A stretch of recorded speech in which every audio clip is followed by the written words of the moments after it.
स्वागत है आपका हमारे चैनल पर। मैं हूं आपके साथ शिप्रा सैनी। बड़ी खबर, कांग्रेस पार्टी को बड़ा झटका लगा है। केंद्र शासित प्रदेश पुदुचेरी में कांग्रेस पार्टी की सरकार गिर चुकी है।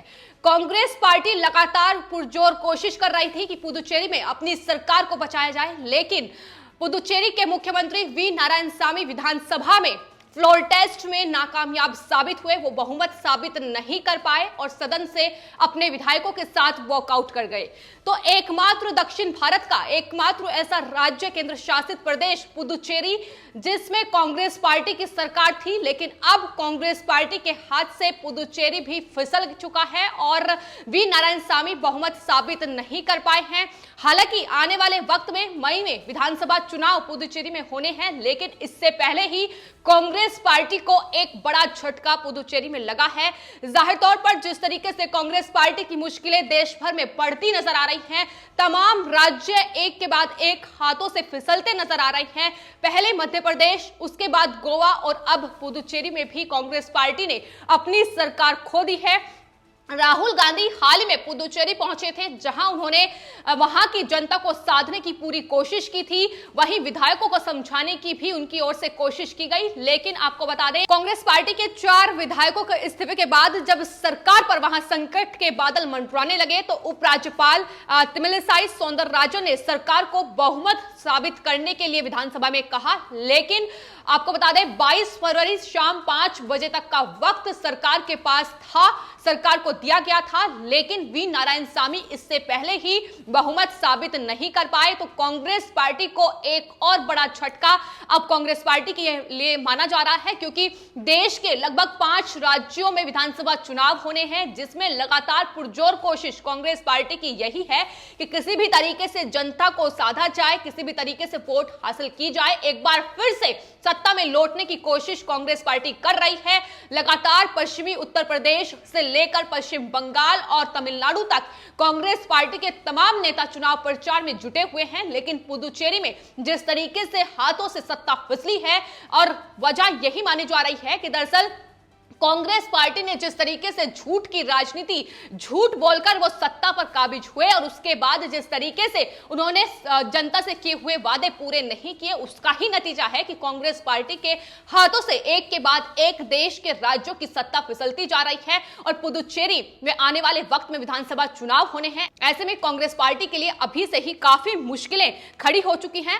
आपको बता दें, इस पूरे राजनीतिक घटनाक्रम के बीच जो उपराज्यपाल थी किरण बेदी पुदुचेरी की, उन्हें भी उपराज्यपाल के पद से हटा दिया गया था। हालांकि कांग्रेस पार्टी ने जो सरकार है वहां वी नारायणसामी की, उसको लेकर खुशी जाहिर की थी। उन्होंने कहा था कि दरअसल जो उपराज्यपाल है किरण बेदी, वो उनके कामों में अड़चन पैदा कर रही हैं, जिसको लेकर उन्होंने उन्हें हटाने की मांग की थी। उपराज्यपाल के पद से उन्हें हटा दिया गया, लेकिन एक बड़ा दांव बीजेपी की ओर से वहां खेला गया। उपराज्यपाल तमिलिसाई सौंदरराजन को वहां बनाया गया, और आपको बता दें, जो तमिलिसाई सौंदरराजन है वो दरअसल तमिलनाडु से आती हैं। ऐसे में पुदुचेरी में तमिलनाडु के लोगों का भी काफी प्रभाव है। तो आने वाले वक्त के लिए बीजेपी ने अपनी जो कोशिश है वो लगातार जारी किए हुए है। यही वजह है कि लगातार जो तमाम नेता हैं वो पुदुचेरी पहुंच रहे हैं, और आज जब फ्लोर टेस्ट में बहुमत साबित नहीं कर पाई वी नारायणसामी की सरकार, तो किस तरीके से उन्होंने बीजेपी पर निशाना साधा। विधानसभा में वी नारायणसामी ने कहा कि दरअसल पूर्व उपराज्यपाल किरण बेदी और केंद्र सरकार ने विपक्ष के साथ मिलकर सरकार गिराने की कोशिश की है। अगर हमारे विधायक हमारे साथ होते तो सरकार 5 साल चलती। लेकिन सवाल तो यही है कि आखिर विधायकों ने इस्तीफा दिया क्यों है, क्या इसकी वजह है।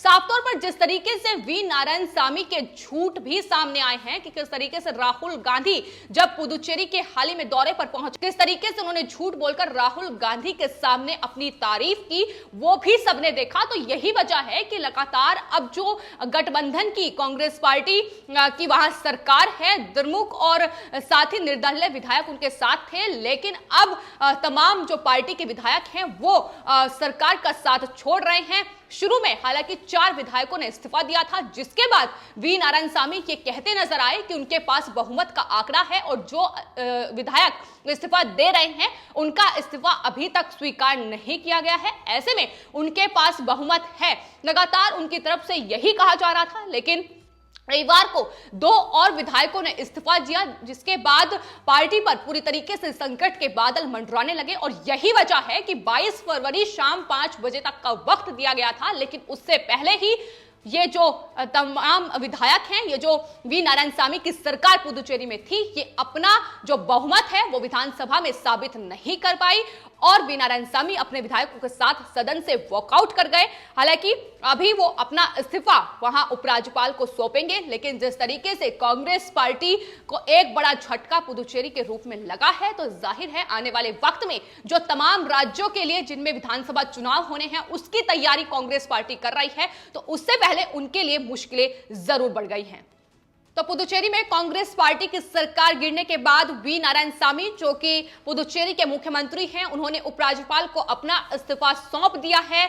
और अब पुदुचेरी में अगला राजनीतिक समीकरण क्या बनेगा, क्या बैठेगा, यह देखना होगा। लेकिन फिलहाल राष्ट्रपति शासन वहां लग सकता है और उसके बाद मई में विधानसभा चुनाव पुदुचेरी में होने हैं। लेकिन इससे पहले जिस तरीके से कांग्रेस पार्टी लगातार इस कोशिश में थी कि दरअसल अपनी सरकार को बचाया जाए, लेकिन वहां दक्षिण भारत का एकमात्र केंद्र शासित प्रदेश पुदुचेरी, जहां कांग्रेस पार्टी को बड़ा झटका लगा है, सरकार गिर चुकी है। ऐसे में अब बाकी राज्यों में अपनी क्या रणनीति कांग्रेस पार्टी अपनाएगी, ये देखना होगा। लेकिन फिलहाल किसान आंदोलन को अपना मोहरा कांग्रेस पार्टी ने बनाया हुआ है, जिसकी बानगी उत्तर प्रदेश से लेकर तमिलनाडु, केरल, असम, तमाम राज्यों में देखी जा रही है कि किस तरीके से राहुल गांधी हाल ही में असम पहुंचे थे और इसके अलावा पुदुचेरी में भी पहुंचकर उन्होंने जो मछुआरे हैं उन्हें समुद्र का किसान कहा था। और इस तरीके से किसान आंदोलन को अब मोहरा बनाकर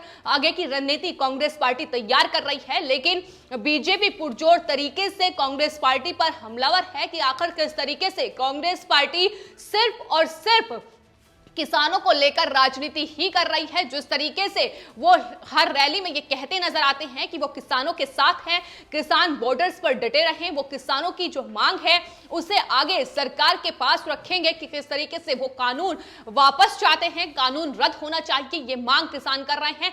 तमाम मौकों पर प्रियंका गांधी वाड्रा से लेकर राहुल गांधी और कांग्रेस पार्टी के तमाम बड़े नेताओं की तरफ से ये बात कही जा रही है। लेकिन सच्चाई क्या है, ये साफ तौर पर दिखाई दे रही है कि कांग्रेस पार्टी सिर्फ और सिर्फ इस किसान आंदोलन की आड़ में अपनी राजनीतिक रोटियां सेकने का काम कर रही है। और यही वजह है कि एक के बाद एक जो राज्य हैं वो कांग्रेस पार्टी के हाथों से फिसलते जा रहे हैं। कांग्रेस पार्टी अपने तमाम जो बड़े नेता हैं उन्हें पार्टी से खो चुकी है। तमाम बड़े नेताओं का, वरिष्ठ नेताओं का जो नोटिस है वो पार्टी की जो अंतरिम अध्यक्ष है सोनिया गांधी के पास है। तो किस तरीके से पार्टी में ही फूट पड़ रही है, किस तरीके से कांग्रेस पार्टी पूरी तरीके से बिखर चुकी है। और यही वजह है कि देश के कुछ ही राज्यों में सिमट कर रह गई है। ऐसे में अपना अब राजनीतिक वर्चस्व किस तरीके से बढ़ाया जाए, एक बार फिर से सत्ता में किस तरीके से वापसी की जाए, ये राहुल गांधी, प्रियंका गांधी वाड्रा, सोनिया गांधी और कांग्रेस पार्टी के तमाम बड़े नेताओं के लिए आसान बिल्कुल नहीं होने वाली है। भले ही आने वाले वक्त में 5 राज्यों में विधानसभा चुनाव हो, उसकी तैयारियां कांग्रेस पार्टी कर रही है। लेकिन तस्वीर बिल्कुल साफ है कि किस तरीके से लगातार कांग्रेस पार्टी की सरकार एक के बाद एक तमाम राज्यों में धराशायी होती नजर आ रही है। और अब पुदुचेरी का उदाहरण सामने है, जिस तरीके से वी नारायणसामी की दक्षिण भारत में कांग्रेस पार्टी की इकलौती सरकार और एक बड़ा झटका कांग्रेस पार्टी के लिए तमाम विधानसभा चुनाव से पहले जाहिर तौर पर जहां वो जनता को साधने की कोशिश कर रही है, तो वही पार्टी के बड़े नेता पार्टी का साथ छोड़ते नजर आ रहे हैं। बीजेपी हालांकि इसका पुरजोर तरीके से फायदा उठाती नजर आएगी। लगातार जनता को साधने की कोशिश ना सिर्फ पुदुचेरी में है, बल्कि पश्चिम बंगाल से लेकर उत्तर प्रदेश और तमिलनाडु तक जहां भी विधानसभा चुनाव होने हैं, बीजेपी पुरजोर तरीके से चुनाव प्रचार में जुटी हुई है। तो पुदुचेरी में वी नारायणसामी ने आरोप तो बीजेपी पर यहां तक लगाए थे कि दरअसल अपने ऑपरेशन लोटस के जरिए ही वो पुदुचेरी की सरकार को गिराना चाहती है। लेकिन यही राजनीति है और इस तरीके से किस तरीके से आप अपने विधायकों को बचा सकते हैं, किस तरीके से अपने पार्टी को मजबूत कर सकते हैं, यही कांग्रेस पार्टी को सीखने की जरूरत है। क्योंकि जिस तरीके से कांग्रेस पार्टी के हाथों से एक के बाद एक राज्य हाथों से निकल रहे हैं, फिर चाहे मध्य प्रदेश को देखा जाए या गोवा या अब पुदुचेरी, और उसके बाद अब राजस्थान, पंजाब जैसे राज्य भी कहीं ना कहीं उस पर भी सवाल लगातार उठ रहे हैं। तो ऐसे में कांग्रेस पार्टी को बेहद जरूरत है कि इन तमाम चीजों का आकलन किया जाए कि आखिर क्या वजह है कि कांग्रेस पार्टी के हाथ से एक के बाद एक